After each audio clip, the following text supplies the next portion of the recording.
Good morning to all. Welcome to the pre-bid meeting. My name is Natalia de Jesus Suarez, Interim Deputy Director of the Procurement Division for the CDBG-DR program. In this pre-bid meeting, we're going to explain the process for the CDBG-DR, CDBG-MIT-RFQ 2021-01, request for quotations for grant management services. I first would like to introduce my team from the Puerto Rico Department of Housing. Along with me are a team of attorneys, Attorney Winnet Cortez, Procurement Specialist, Joel Ocasio, Legal Officer from the Procurement Division, Attorney Maite Texidor Lopez, Director of Disaster Compliance, Legal, Attorney Carlos Olmedo, Deputy Director of the Planning and Grant Management, and Carolina Fernandez, Legal Officer from the Federal Compliance and Sub-Recipient Management Team. Please note that any questions submitted in this meeting chat will be answered in writing and will be published via addendum. Any information provided in this meeting does not alter the terms and conditions established in the RFQ instructions. All procurement process shall be conducted in accordance with the terms and conditions established in the procurement manual and contractual requirements to guarantee full and open competition or fair treatment of all persons or entities involved in each procurement process. The procurement manual is available in our website under Resources, Policies, General Policies, and it is incorporated by reference and made an integral part of this RFQ. Nothing said during this pre-bid meeting will change any of the terms and conditions of the RFQ, except by a written amendment to solicitation issued through an addendum. I will now leave you with Attorney Carlos Olmedo, who will be discussing the action plan.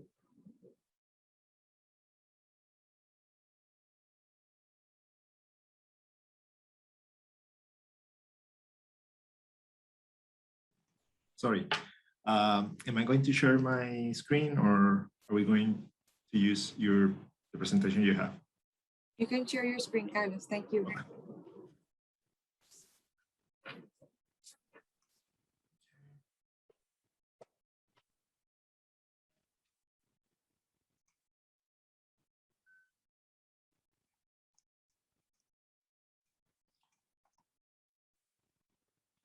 Sorry. Sure.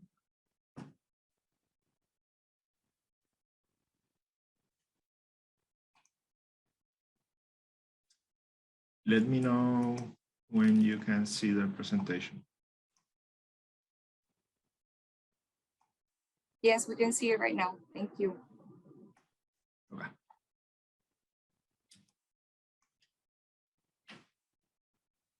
Okay. Good morning, everyone. I'm going to talk not about the whole CDBG-DR, CDBG-MIT action plan, but only about the programs. We have in the CDBG-MIT, sorry, I work too much with the CDBG-DR programs. In the CDBG-MIT, we have 9 programs, 3 sub-programs, and 2 set-asides. I'm going to talk about all of them today. In this slide, you can observe, you can see the list of programs for each sector. We have 4 sector: planning, infrastructure, multi-sector, and housing. Under planning, we have 3 programs. Under infrastructure, we have just 1 program with 2 set-asides. Under multi-sector, we have 2 programs and 3 sub-programs and 3 programs under housing.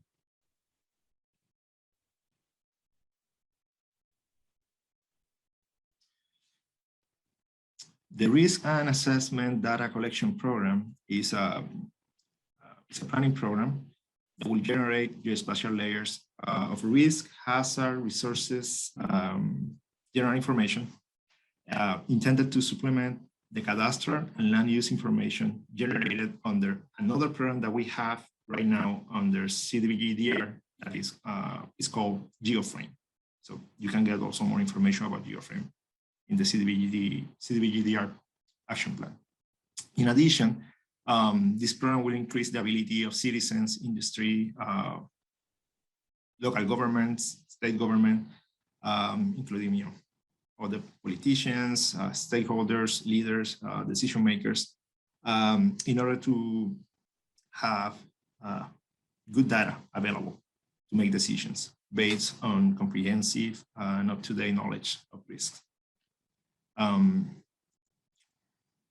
As you can see, no award will be made to beneficiaries under this program. And the program, under this program, Puerto Rico agencies, authorities, trust, local government, community-based organization, nonprofits, all of them can participate. So those are the symbols that we have in the lower part of the slide. Puerto Rico, the Department of Housing, Puerto Rico Department of Housing can select programs, partners, program partners directly in this program. In order to do that, we may conduct RFPs, RFQs, or any other procurement process. For the next one is the MAPS, the Planning and Capacity Building Program. This is the second program from the planning portfolio. This is a planning program that we collect information related to public policy needs across the island. We're going to gather information through stakeholder engagement, another type of meeting and request of information. This program, the idea of this program is to improve the effectiveness of mitigation policies, programs, plans, and other type of projects and documents that comes from the CDBG investment portfolio, and also for other efforts that different Puerto Rico agencies are doing at this moment, including Core 3, the Puerto Rico Planning Board, and efforts from FEMA, federal agencies like PRIMA and EPA.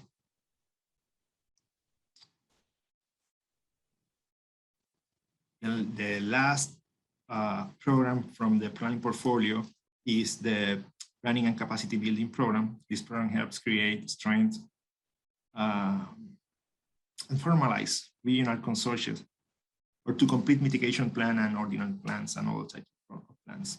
The program will offer technical assistance through partnership with federal agencies, national associations, and other organizations to provide training and education support services. The idea is to increase the capacity building, the ability of different agencies and entities, including the private sector, to carry out mitigation activities.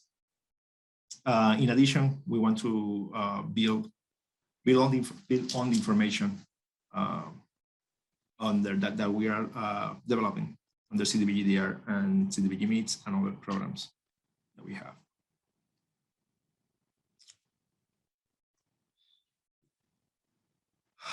Under the portfolio of infrastructure, we have the Infrastructure Mitigation Plan. This plan addresses mitigation needs by identifying risk and developing solutions that create resilience infrastructure in Puerto Rico. We are going to work with critical lifelines as defined by FEMA, including energy, transportation, communication, water, wastewater, medical area. We have a set aside for $1 billion for the HMGP program. Is matching fund set aside, and we also have another $1 billion set aside to improve healthcare facilities.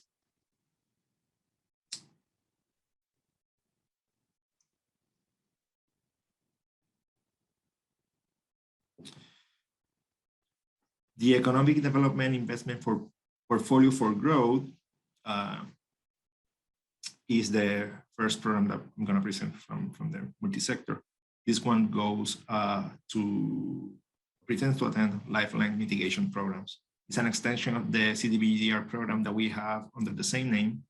However, this mitigation program has a focus on identifying funding from private lifelines infrastructure to support base risk, job creating, and mitigation needs. In this case, the private and in this program, on this program, the private sector will be able to participate.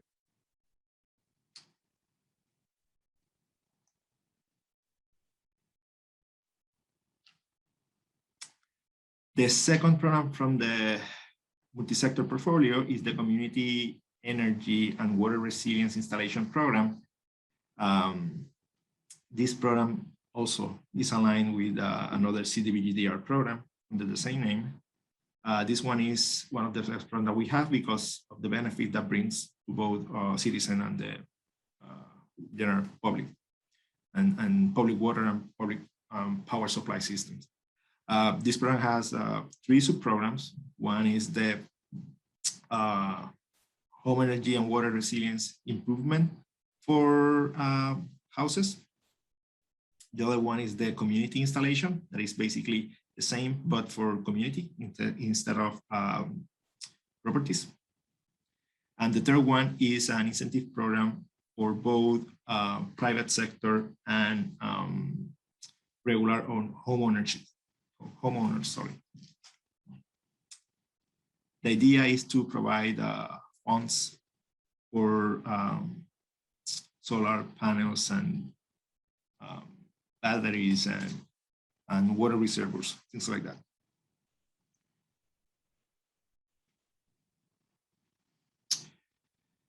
The third one under the multi-sector is, no, still talking here about it. I already mentioned this.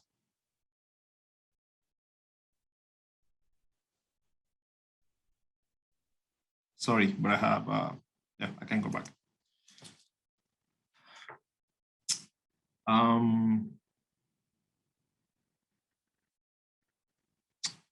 Wait, this is the first part for the home energy and water resilience installation. This is the part for homes. We're going to provide, I don't want to go into all the details, but this is the part for homeowners. We're going to provide up to $30,000. And one of the requirements is that the person must be the owner of the property or live in a property with title. The second part is the one of the community installations. Under this program, we have up to $2 million per community and can participate NGOs and non-government organizations. To be the sub-recipient for this program to help communities. And the third part is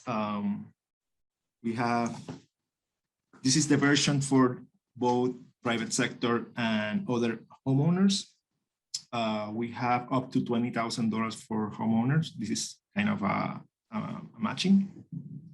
It's not a matching, but it's the total allocation. So if the cost of their system is more than that, the owner must provide the funds. And for the small and medium-sized businesses, we have up to $1.5 million, and it's the same. It's just the total allocation. If the system costs more, is the owner of the property must provide information, the funds. Under housing, we have the single housing mitigation program.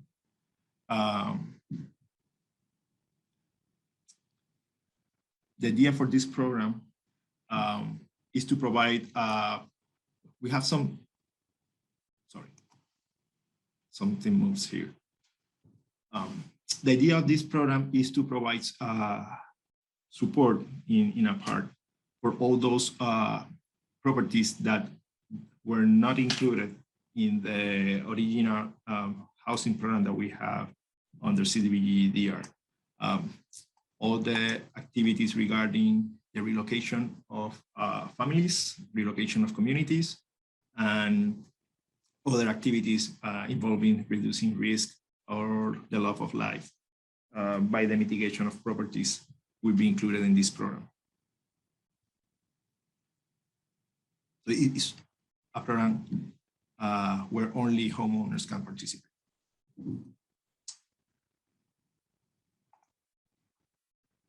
The social interest housing mitigation program is another program that was included in response to hot comments. This program is expected to increase the resilience in affordable and safe housing for vulnerable population and to protect unprotected classes. Sorry. We pretend to expand the affordable housing opportunities to mitigate multiple risks and to provide the opportunity to finance notable projects or some special projects that were not covered on the CDBG-DR social interest housing program. And as you can see, NGOs, governmental, non-governmental based organizations and the private sector can participate.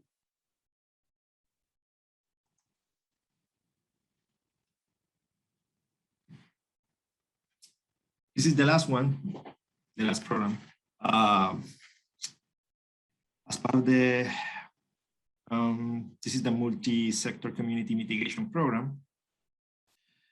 Although the CDBG-MIT action plan originally submitted to HUD in December considered community-based solution within its housing mitigation program by containing its scope, the study of the other planning solution to minimize displacement. This revision by HUD allows our agency to detail a comprehensive program that focuses on addressing mitigation needs at the community level, identifying local risk, and in turn, keeping communities together. So the idea is to incentivize formal construction of resilience housing in low-risk areas. Also have the potential to serve with the Blue Roof program. That is another set-aside program that we have. And as you can see, almost everybody except homeowner can participate under this program.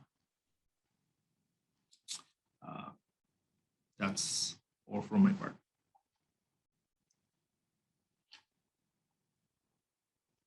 Thank you, Carlos. We now leave you with Attorney Maite Texidor, who's going to be discussing the scope of services of this RFQ. Good morning, everybody. Are you able to see my presentation? Perfect. Okay, so we are going to be discussing the scope of work related to the grant management services RFQ that is being done through the GSA platform. We already discussed the action plan mitigation programs, and the scope of service is directly, or the scope of work I meant to say, is directly related to how the Puerto Rico Department of Housing is going to implement and execute the mitigation programs included in the action plan.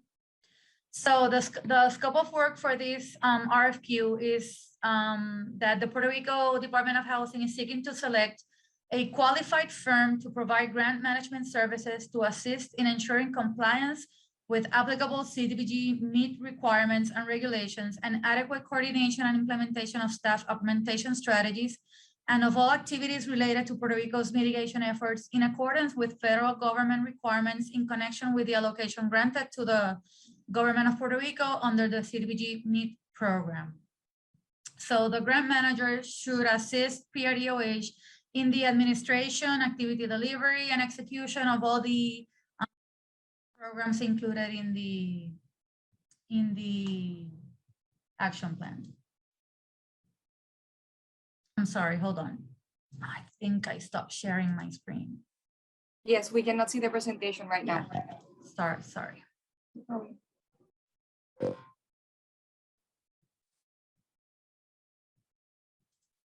There we go. Let me just share it now.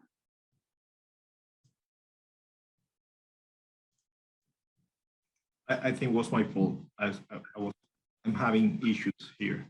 So, yeah, maybe I pressed something. I can't share my screen.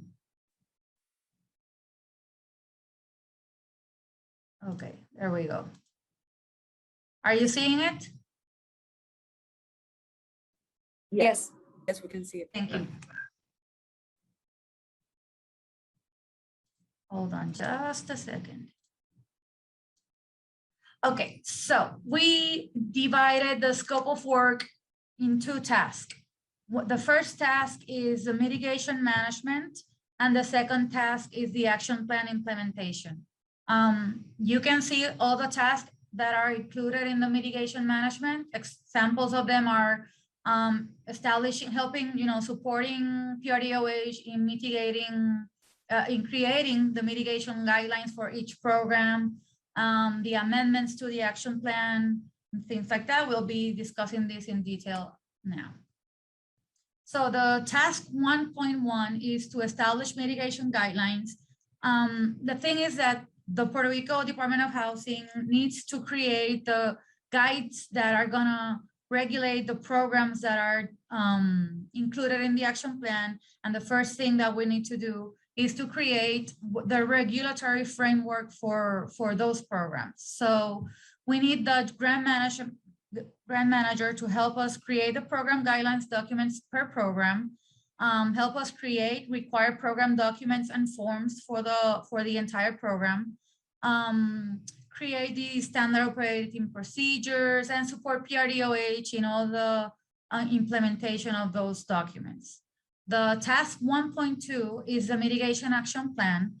And here, what we need from the grant manager would be to support PRDOH with all things related and concerning the action plan amendments.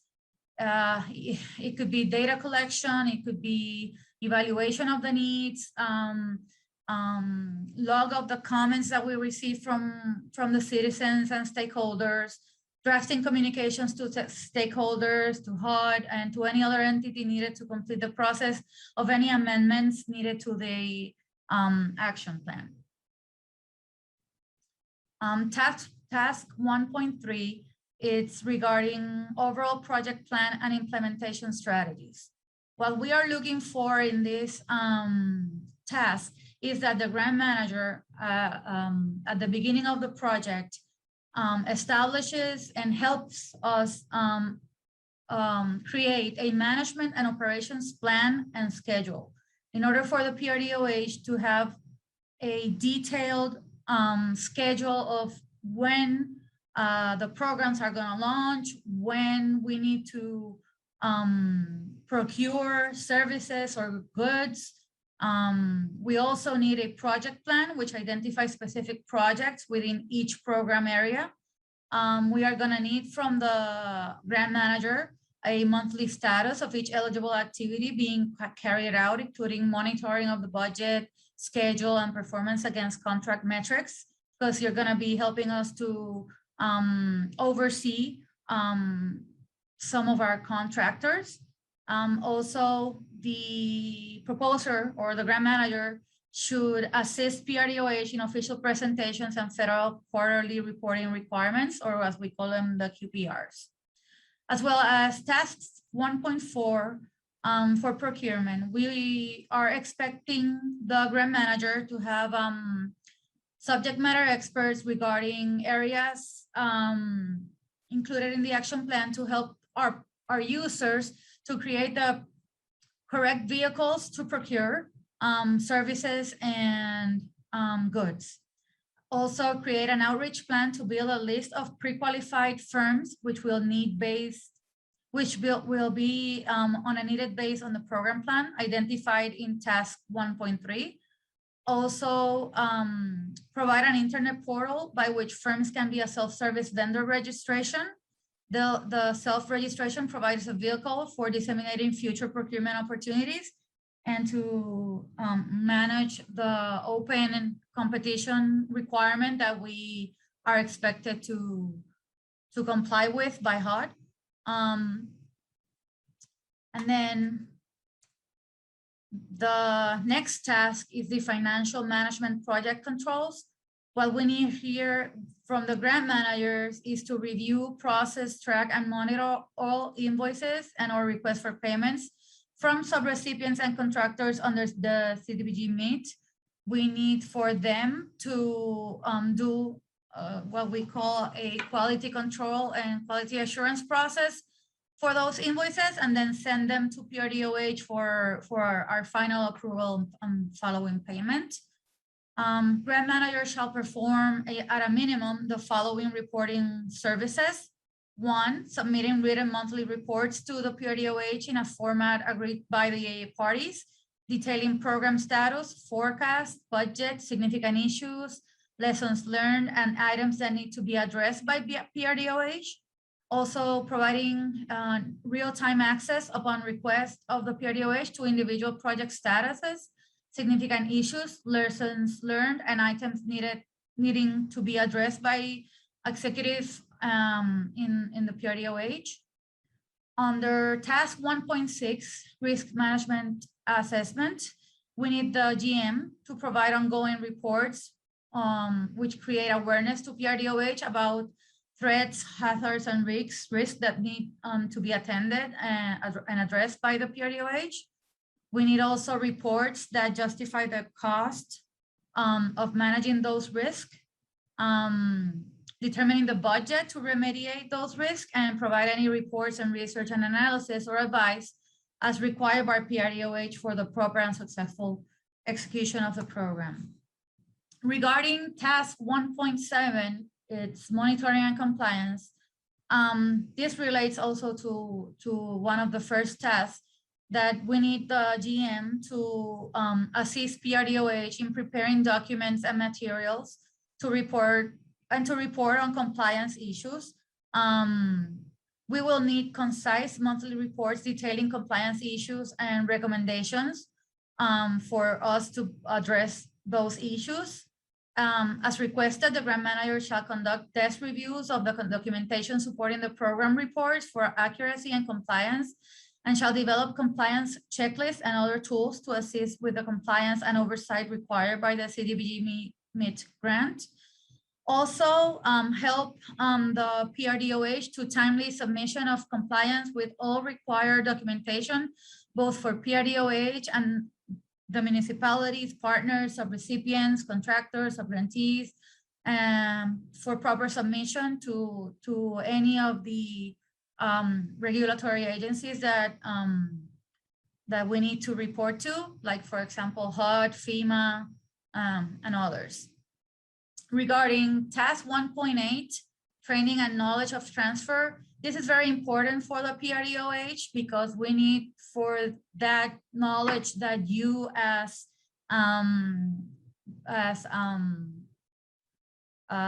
subject matter experts have, to transfer that knowledge to our employees and to our people, so that this knowledge stays after your leave, this knowledge stays within the PRDOH. So we need the grant manager to develop a program step-by-step training, handouts, presentations, and other training materials to assist PRDOH staff and sub-recipients with their applications and project development. Also develop web-based training videos on practically applying federal rules and regulations related to CDBG-MIT and other topics. And we need for you guys to create a knowledge transfer plan to be a proactive plan for sharing knowledge today in order to build a more collaborative, aligned, and informed workforce within the PRDOH. Regarding task 1.9 of information technology, we need the grant manager to provide a software for record keeping and grant management for at least 300 users. Manage the grant portfolio through informative dashboards. This is very important also because we are required to be transparent with the mitigation funds as well as with the DR funds. These are public funds, so we need to be transparent and maintain the public informed. So this is important for us that all the data is recorded in one place so that we can use the informative dashboards to have them public in our webpage so that our stakeholders and the communities can be informed of what the status of the program is. Also sync objectives, activities, and performance measures with PRDOH's budget. Manage sub-awards and pass-through entities funding, able for maximum customization and security. The software that you provide us needs to be customizable. tracking of every transaction in real time against every line item. And also proposers shall represent PRDOH in meetings and participate in meetings as required by HUD or by any other federal government or agency or local agency. Task 1.10, it's really simple, just be able to support us in meetings with stakeholders and other agencies and government and communities affairs, and also provide a template for reporting, research, analysis, and advice as required by the PRDOH. The last task of the mitigation management is sub-recipient management and coordination. This is really important as well. As you can see, and as Carlos Olmedo described, the programs, most of the programs are going to be managed by sub-recipients. So we need a lot of support and assistance from the grant manager to establish policies and procedures and guidance as necessary to allow for an adequate management and oversight of those sub-recipients. We also need the grant manager to work closely with program and operational areas in establishing strategies and tools to ensure that their sub-recipient oversight activities are carried out appropriately to meet regulatory requirements. We also need the grant manager to work with PRDOH monitoring area and finance area to help with the management of the sub-recipients. So now we come to task 2, that is the action plan implementation, specifically directly related to the programs that are included in the action plan, or those programs that could be included in further amendments of the action plan. So the grant manager will have the same responsibilities for new programs that are introduced in subsequent amendments to the action plan. There you can see the names of the programs that Carlos just summarized. So task 2, the deliverable 1 for task 2 is project selection and application. The grant manager shall work with PRDOH staff to qualify the proposed projects for the CDBG-MIT grant program. It will be the proposer's responsibility to ensure that proposed projects are compliant and not funded by other sources such as CDBG-DR, FEMA, FEMA-HMP, federal, local, and other funds. The grant manager shall have the ability to assemble all the descriptions and required CDBG material to apply for project approval. And the grant manager will be responsible for all the public outreach requires for the CDBG-MIT projects. It's not that the grant manager is responsible, it's that they support us being the entity that is responsible for those activities to help us, with that public outreach. Deliverable 2 is to identify the projects to be completed under this program. We need to meet with stakeholders to help identify the programs. So we need the grant manager to represent us in meetings and participate in meetings as required by HUD or the other federal government agencies, with municipalities, with partners, with stakeholders, with the community.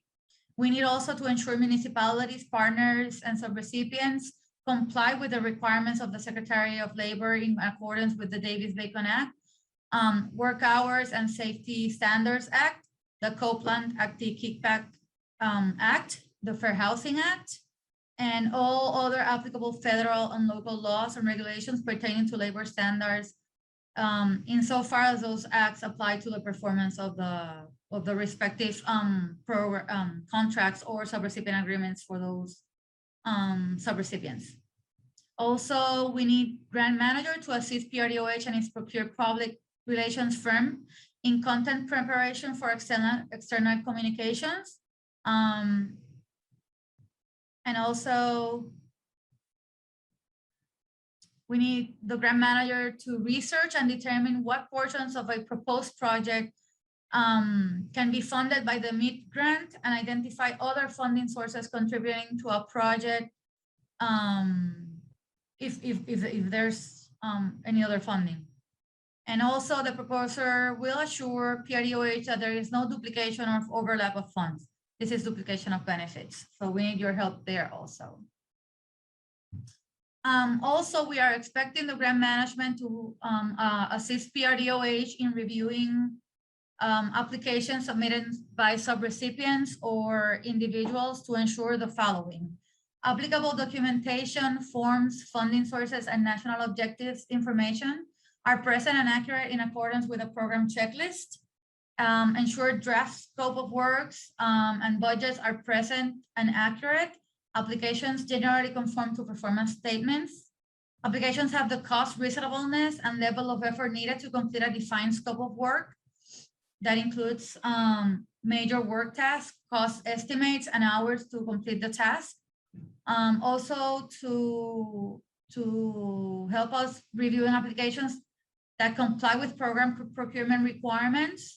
Limits of construction, if applicable, are included in applications, and other criteria in applications the PRDOH or another authority deems necessary for review and satisfactorily met. Also, we need the grant manager to assist with identifying missing or incomplete information, issuing requests for information to obtain necessary information and reconcile results within PRDOH managers and subrecipients. As well, ensure municipalities comply with federal applicable laws that relating to labor standards, federal fair housing, and other federal requirements that are important for us to comply with. Report any conflict of interest or duplication of benefits, perform cost benefits and risk assessments, provide any reports, research, or analysis and advice as required by the PRDOH. For the environmental review, these deliverables change from the scope of work first submitted to you guys. It was included in a new addendum, but here you have them also in the presentation. So for the environmental review, what we need from the grant manager is to ensure and monitor and oversee through its qualified personnel of staff, environmental assessments when and where they are needed are complete, environmental compliance, submission of all HUD required forms, monitor all historic projects, oversee all of the NEPA required topics for environmental assessments to ensure follow through and proper completion, ensure that all environmental review requirements, both local and federal, are met for every project, and support PRDOH on monitoring environmental vendor performance, among other oversight issues. On deliverable 5, we have planning and design of project. First of all, we need contract. So we need the GM to help us or assist us in contracts with design professional specialists, develop and monitor project budget and schedule, screen for any fraud or conflict of interest, and support as well PRDOH in complying with mitigation program guidelines and mitigation program regulations, support the PRDOH in establishing processes for identifying conflicts under PRDOH's conflict of interest and standards of conduct policy. And for planning projects, municipalities have planning projects, as does PRDOH, as island-wide. So it is highly likely that all planning projects will have to interface with existing database. So we need the GM to be able to assist us in those issues as well. Here is the bidding support, permits, and our license. First of all, we need GM supporting us with compliance with procurement regulations and policies and help us overseeing procurement processes, our procurement processes, and also sub-recipient procurement processes. Also, the GM will help us reviewing bids for cost reasonableness and scope compliance, and help us develop a process that for checking on conflict of interest between contractors. Also, the GM will assure that all necessary permits have been issued before construction. For all planning projects, the proposer shall ensure that any required licenses, certifications are properly obtained, and any other report or research or analysis that it's needed for a good implementation of the procurement area. Deliverable 7 is regarding construction support. This is not applicable to all programs, just for the programs that Carlos described that we're gonna need this deliverable. So we need the GM to prepare a monthly budget and schedule updates for each program, prepare and submit monthly status report regarding environmental services, and participate or be included in scheduled progress meetings, prepare, monitor, enforce, and oversee work schedules for CDBG-MIT activities, including but not limited to construction schedules for all programs or projects, monitor any installation of equipment software in accordance with approved project, assist sub-recipients in the monitoring, reporting, and evaluation of contractors' performance, also assist sub-recipients with project activity draws and closeouts, and all other deliverables regarding construction that our partners or sub-recipients need their GM support. Also, that the last deliverable that we are expecting from the grant manager is a project closeout. So the grant manager shall assist the sub-recipients in the compilation and review of completeness of contract closeout packages that meet program requirements for draw requests. If applications do not have the necessary forms, proposer will assist the sub-recipient with coordinating to acquire the necessary documentation. As well, proposer shall assist in project program closeout tasks and submissions and ensure that our closeout documents are prepared and submitted as required. These documents shall be compliant with HUD procedures and PRDOH procedures. So the grant manager shall be available to support PRDOH to satisfy HUD and other federal audit requirements, resulting in an audit financial report for CDBG-MIT related activities, included any electronic copies of all supporting documents. As well, the GM shall perform any other grant management duty or need when requested from the PRDOH. And that's the deliverables that we have established in the action plan. I mean, in the scope of work of the RFQ. If you have any doubts or need clarification, you shall have that you have available our chat, and we will be answering those questions in an addendum by next week. Natalia, that's all for my part. Thank you, Maite. Now we will have Attorney Winnet Cortez, who will be presenting the RFQ General Requirements. Good morning, everybody. I was talking about important aspects of the RFQ. The term of the contract will be 3 years with an annual option up to 5 years. In this process, the documents acquisition, the RFQ will be made available through the GSA system to the applicable scheduled contractors. The proposal shall be handled so as to prevent disclosure of the number of offers, identity of the offers, and the contents of their proposals until after award. The RFQ documents are available for download at the GSA system and CDBG-DR website. Proposals shall be aware that in case of resulting selected for the award of these RFQ, proposal must have a minimum of required insurance policies and coverage. For details regarding insurance requirements, refer to attachment 5 of the RFQ instructions.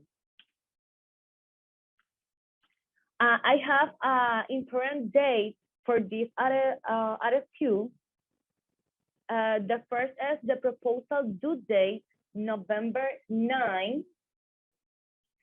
Proposal evaluation period from November 10 to December 10. And the notice of award, this is expected date, is December 22, 2021.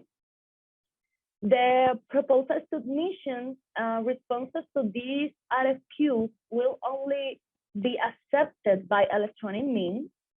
Proposals are to be submitted through the GSA system by the proposal due date, so November 9, 2021 at 11 p.m. Responses to the RFQ submitted after the prescribed deadline will not be considered. Some registration, the proposer and first-year subcontractor must be registered in the system for award management at the time of the proposal submission or initiate the registration process right after the proposal submission. For more information about the system for award management, go to sam.gov/SAM. Awards will only be issued to entities that are cleared and not ineligible for award of a contract due to suspension, debarment, or hot imposed limited denial of participation.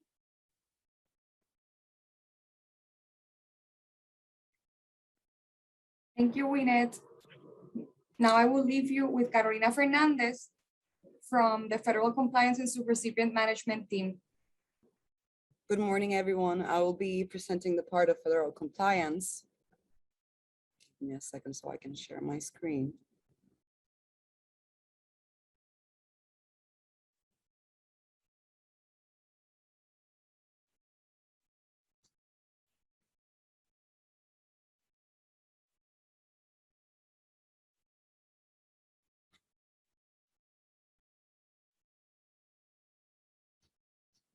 Let me know if you can see it, please. Yes, thank you. Give me a second, I'm having trouble. Give me a second so I can share it properly.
Guys, can you see the presentation Yes, we can see it, Carolina.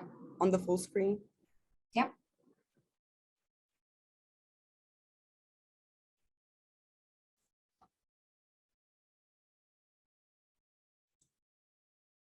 Can you hear me?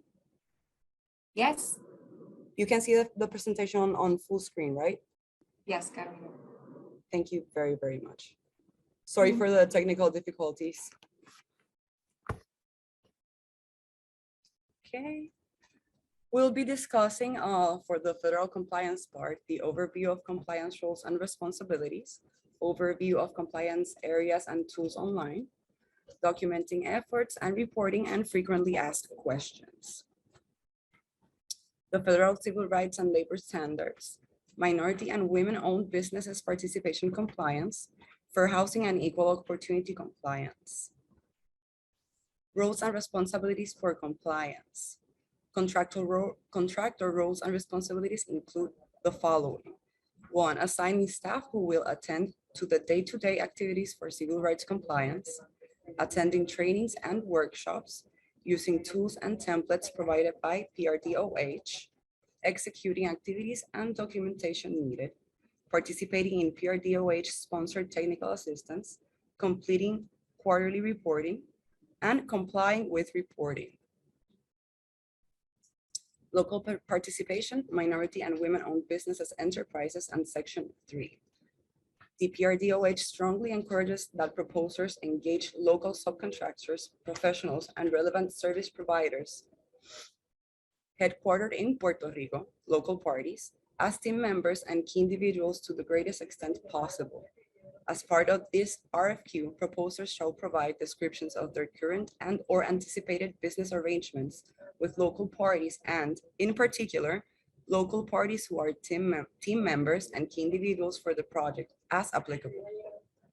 PRDOH recognizes its obligation to promote opportunities for maximum feasible participation of certified minority and women-owned businesses enterprises, MWBEs, and the employment of minority groups, members, and women in the performance of all PRDOH federal funded contracts.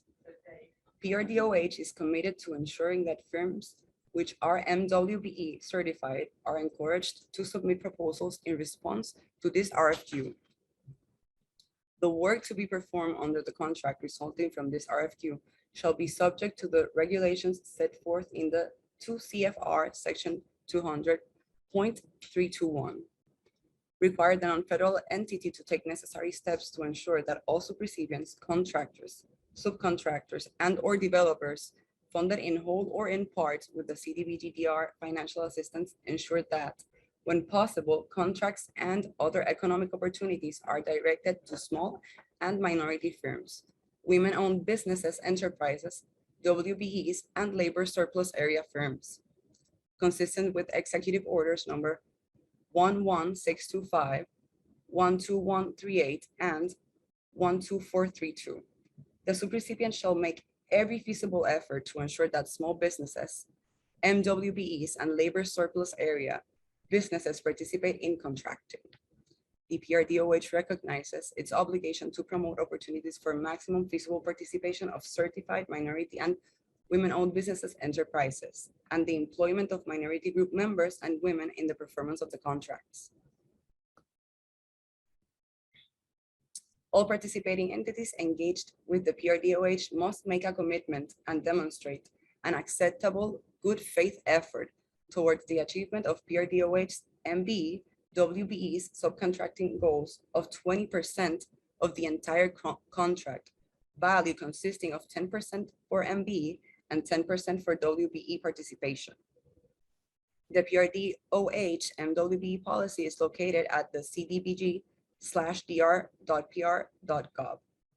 An Mwb Utilization Plan template is available online on the same website. Entities respond to this RFQ should provide this completed template as part of their overall efforts for MWBE compliance for evaluation.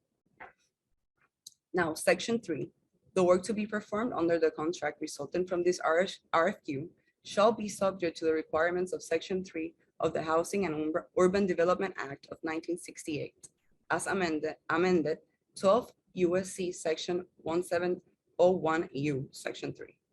You can access PRDOH Section 3 policy requirements on the same site, CDBG/DR.PR.gov. Section 3 Contractor Plan templates is available online on the PRDOH site, Section 3 Contractor Plan, CDBG-DR.PR.gov. Specifically for this contract, the proposer shall indicate, if selected, how the Section 3 minimum goals will be met by implementing the employment, training, and contracting requirements of 24 CFR, Section 75.19, and making or exceeding the HUD established labor hours safe harbor benchmarks for Section 3 workers and targeted Section 3 workers. Now, I'll be discussing the addendum number 4, request for quotations, grant management services under the Community Development Block Grant Mitigation. Preference of 5 points, Section 3 businesses concerned, as said in Section 3.6, 5 points preference of 5 points to MWBE, Section 3.6, 5 points. Proposers seeking Section 3 bonus points should provide their self-certifications and sufficient evidence for how they qualify as a Section 3 business. PRDOH offers a template on the website. Proposers seeking MBE or WBE bonus points should provide a copy of their MWBE certification to evidence their status. Certificates should show dates that indicate currently active. Now we'll be talking a little bit more about Section 3. Section 3 is a federal requirement, 24 CFR 75 from the Housing and Urban Development Act of 1968. PRDOH makes available publicly on their website the policy guide in English and Spanish. Contractors must read and implement activities necessary to comply and oversee their subcontractors' compliance to assure overall compliance with the requirements. Now, the Section 3 business refers to a business concern meeting at least one of the following criteria, documented with the last 6-month period. It is at least 51% owned and controlled by low or very low income persons. It is a business at least 51% owned and controlled by current public housing residents or residents who currently live in Section 8 assisted housing. Over 75% of the labor hours performed for the business over the prior 3-month period are performed by Section 3 workers. Now, the Section 3 worker is any worker who currently fits or when hired within the past 5 years fit at least one of the following categories as documented. 1, the worker's income for the previous or analyzed calendar year is below the income limit established by HUD. 2, the worker is employed by a Section 3 business concern, or the worker is a youth build participant. Now, the targeted Section 3 worker, a Section 3 targeted worker for housing and community development financial assistance projects is a Section 3 worker who is employed by a Section 3 business concern or currently fits or when hired fit at least one of the following categories as documented within the past 5 years. Living within the service area of the neighborhood of the project as defined in 24 CFR Section 75.5 or a youth build participant.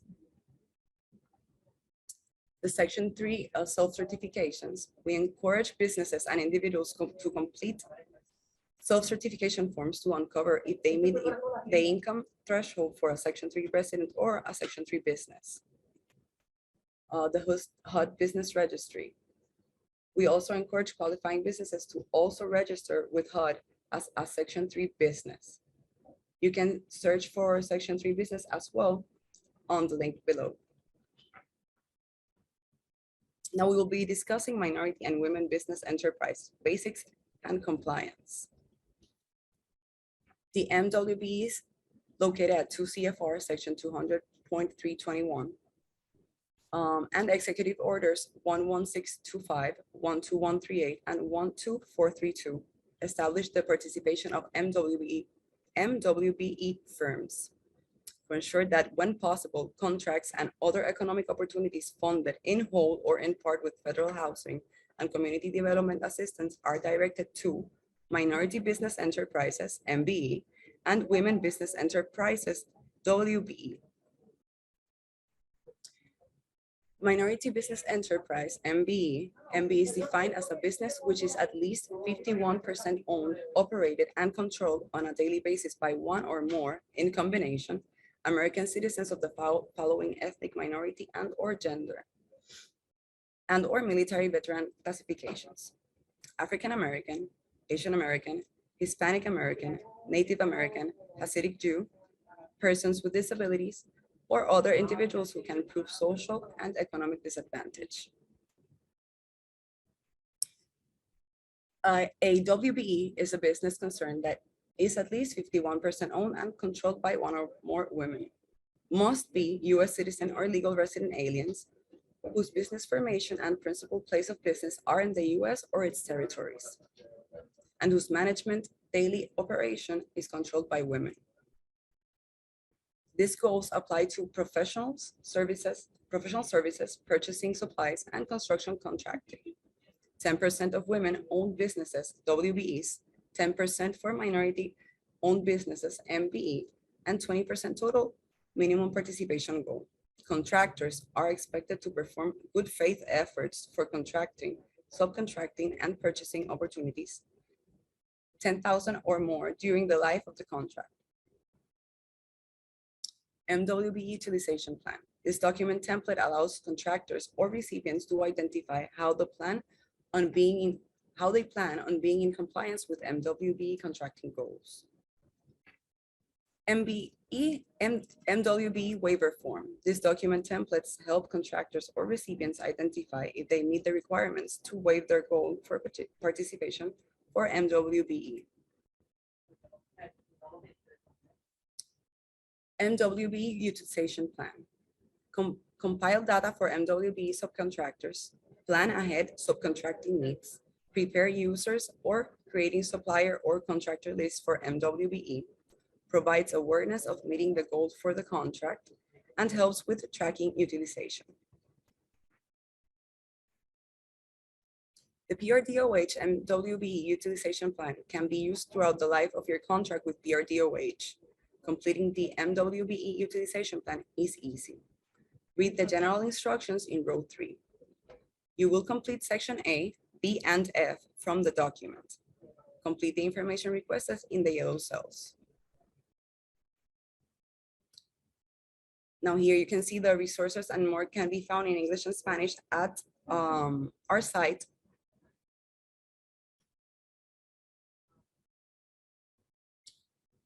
Certified minority or women-owned businesses can be those who have filed applications with the following: SBA, WOSB, Preliminary Assessment Tool, EPA, Office of Small Business Programs, DOT, Department of Transportation, MBDA, Minority Business Development Agency, WBENC, Women's Business Enterprise National Council, and PMSDC, Puerto Rican Minority Supplier Development Council. Businesses who complete the certification process should receive documentation confirming their registered status. PRDOH invites MWBE businesses to provide copies of their certifications with PRDOH. Our web form is available in English and Spanish. Now we'll be discussing fair housing and equal opportunity. Documents and record keeping. Records to be maintained. The contractor shall maintain records of the state and units of general government, including supporting documentation, which shall be retained for the greater of 5 years from closeout of the grant to the state, or the period required by other applicable laws and regulations. Such records include, but are not limited to, records providing full description of each activity undertaken, records demonstrating that each activity undertaken meets one of the national objectives of the CDBG-DR program, records required to determine the eligibility of activities, records required to document the acquisition, improvement, use or disposition of real property acquired or improved with CDBG-DR assistance, records documenting compliance with the fair housing and equal opportunity requirements of the CDBG-DR program regulations, financial records as required by the 24 CFR section 570.502 and 2 CFR part 200, including records necessary to demonstrate compliance with all applicable procurement requirements and other records necessary to document compliance with this agreement, any other applicable federal statutes and regulations, and the terms and conditions of PRDOH's federal award. Now, compliance with the federal law, regulations, and executive orders. The contractor acknowledges that HUD financial assistance will be used to fund the agreement only. Also, the contractor shall comply with all applicable federal, state, and local laws, rules, regulations, and policies relating to CDBG-DR, CDBG program services. This includes, without limitation, applicable Federal Register, 2 CFR Part 200 Uniform Administrative Requirements, Cost Principles, and Audit Requirements for Federal Awards. Community Development Act of 1974, 24 CFR Part 570, Community Development Block Grant, applicable waivers, Fair Housing Act 24 CFR Section 35, 24 CFR Part 58, 24 CFR Part 135, National Historic Preservation Act, and any other applicable state laws or regulations, including the requirements related to non-discrimination, labor standards, and the environment, and action plan amendments and HUD's guidance on the funds. Also, contractors shall comply without limitation those set forth in attachment D. Equal opportunity. The contractor will not discriminate against any employee or applicant for employment because of race, color, religion, sex, sexual orientation, gender identity, or national origin. The contractor will take affirmative action to ensure that applicants are employed and that employees are treated during employment without regard to their race, color, religion, sex, or national origin. Such action shall include, but not be limited to, the following: employment, upgrading, demotion or transfer, recruitment or recruitment advertising, layoff or termination, rates of pay or other forms of compensation, and selection for training, including apprenticeship. The contractor agrees to post in conspicuous places available to employees and applicants for employment notices to be provided setting forth the provisions of this non-discrimination clause. The contractor will, in all solicitations or advertisements for employees placed by or on behalf of the contractor, state that all qualified applicants will receive considerations for employment without regard to race, color, religion, sex, or national origin. When applicable, the contractor will send to each labor union or representative of workers with which he has a collective bargaining agreement or other contract or understanding, a notice to be provided advising the said labor union or workers representatives of the contractor's commitments under this section, and shall post copies of the notice in conspicuous places available to employees and applicants for employment. The contractor will comply with all provisions of Executive Order 11246 of September 24, 1965, as amended by Executive Order 11375 of October 13, 1967, and as supplemented by the rules, regulations, and relevant orders of the United States Secretary of Labor. The contractor will furnish all information and reports required by Executive Order 11246 of September 24, 1965, as amended, and by rules, regulations, and orders of the Secretary of Labor, or pursuant thereto, and will permit access to his books, records, and accounts by the administering agency and the Secretary of Labor for purposes of investigation to ascertain compliance with such rules, regulations, and orders.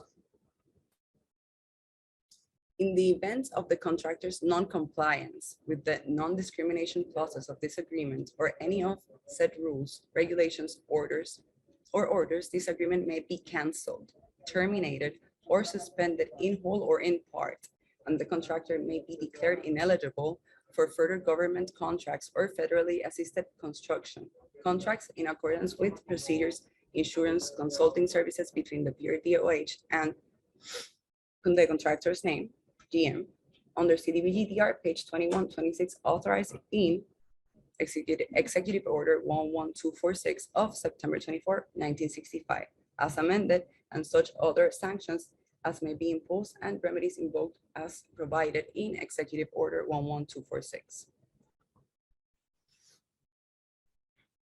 The contractor will include the portion of the sentence immediately preceding paragraph A and the provisions of paragraph A through F in every subcontract or purchase under order unless exempt by rules, regulations, or orders of the Secretary of Labor issued pursuant to Section 204 of Executive Order 11246. So that such provisions will be binding upon each subcontractor or vendor.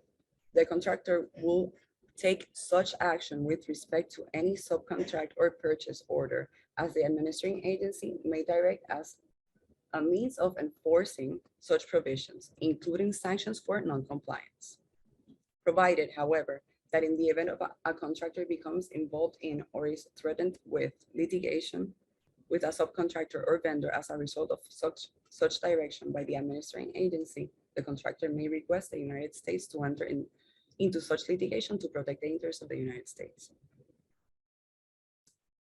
PRDOH, its sub-recipients and contractors must comply with applicable federal civil rights laws that prohibit discrimination. These include fair housing activities, as well as all federally funded programs and activities. Discrimination is prohibited against the following federally protected classes: race, color, national origin, religion, sex, age, familial status, disability, gender identity, or sexual orientation. The Fair Housing Act is Title 8 of the Civil Rights Act of 1964, as amended in 1988, and includes many executive orders, laws, and statutes. Equal opportunity is afforded to protect classes through a number of federal laws and executive orders. There you can see the list of the executive orders and the laws. The Federal Housing and Equal Opportunity Policy Guide is available at our CDBG site, and it's published in English and in Spanish. We also have the language access policy in English and Spanish. As a recipient of HUD financial assistance, PRDOH must ensure that its programs affirmatively further access to fair housing. The PRDOH CDBG-DR program will take meaningful action to combat discrimination, overcome historic patterns of segregation, promote fair housing choice, and foster inclusive communities. All federally funded programs must ensure that policies and procedures do not deny the opportunity to participate in access or benefit from programs like the CDBG-DR program, including employment opportunities. These requirements are enforced by HUD's Office of Fair Housing and Equal Opportunity. Reasonable accommodations. The reasonable accommodations are changes made to a program policy, service which affords individuals with disabilities an equal opportunity to enjoy the benefits of the program. Section 504 requires that federally funded programs provide requested RAs or RMs at the cost of the program to individuals to the extent that they are reasonable and serve a verifiable disability-related need. The CDBG-DR Reasonable Accommodation Policy provides requirements and guidance to programs about the critical due diligence and evaluation of these requests.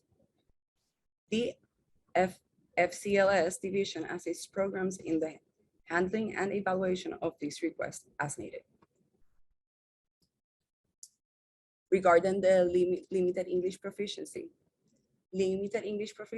or LEP, refers to a person's limited ability to read, write, speak, or understand English.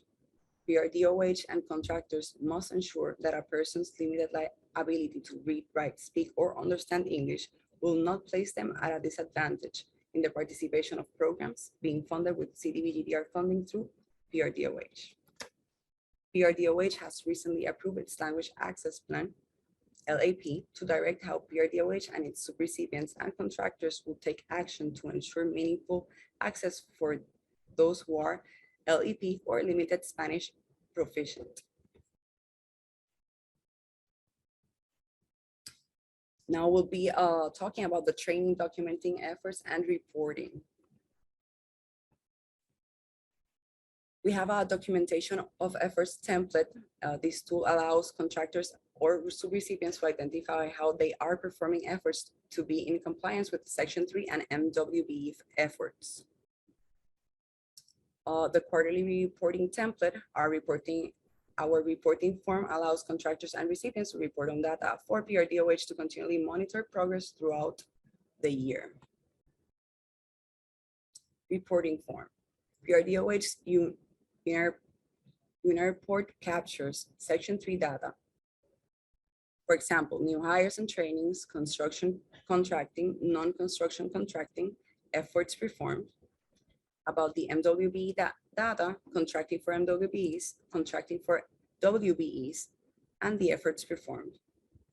For the FHEO data, limited English proficiency, compliance with the EEOC, workforce race and gender information. The quarterly reporting PRDOH will require quarterly reporting for all contractors. Those are in April 5, July 5, October 5, and January 5. Now we'll be talking a little bit about frequently asked questions. Can a business be both Section 3 and MWB?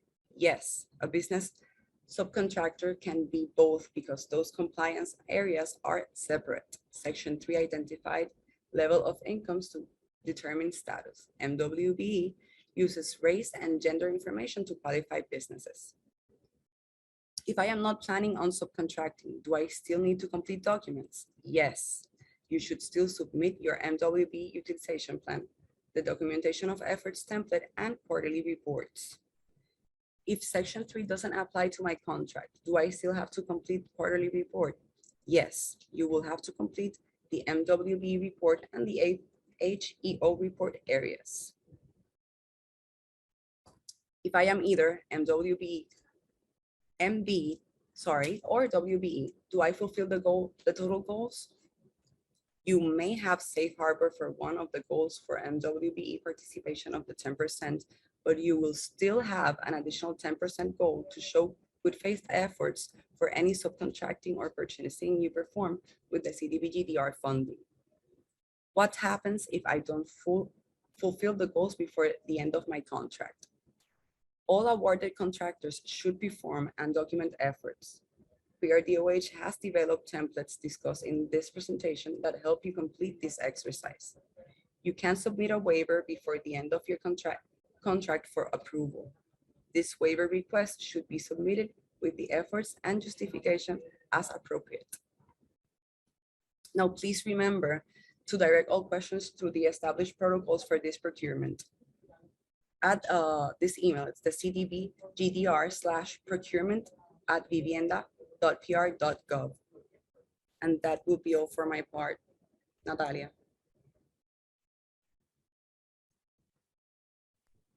Thank you, Carolina, and thank you all for your time.